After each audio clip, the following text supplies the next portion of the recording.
एक समय की बात है। धौलपुर गांव में भोला नाम का एक किसान रहता था।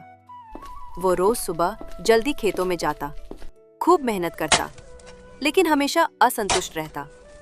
उसकी सबसे बड़ी कमजोरी थी लालच। उस दिन भी भोला पूरे दिन खेत में काम करके थका हुआ घर लौट रहा था।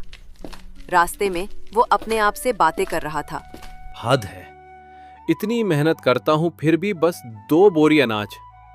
रामू तो मुझसे आधा खेत जोतता है और कमाई देखो उसकी। भोला की आंखों में हमेशा दूसरों से आगे निकलने की चाहत झलकती थी। रास्ते में उसे एक बूढ़े साधु बाबा मिले। बाबा बहुत थके हुए लग रहे थे। बेटा, कुछ पानी मिलेगा? पानी तो नहीं है बाबा, पर घर चलिए, कुछ खाने को जरूर दूंगा। साधु मुस्कुराए।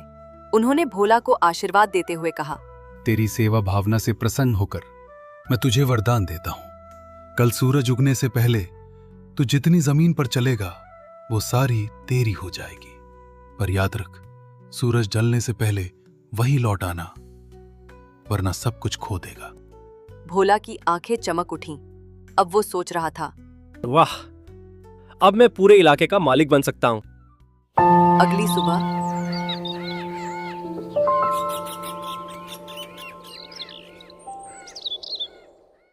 भोला सूरज उगने से पहले ही निकल पड़ा। वो तेजी से चलता गया। खेत, मैदान, नाले, जंगल, रुका नहीं।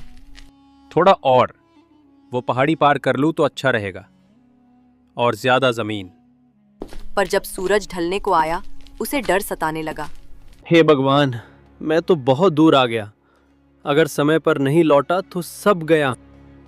अब वो उल्टा दौड़ने लगा, पसीना पसीना, थका हुआ, लेकिन दौड़ता रहा।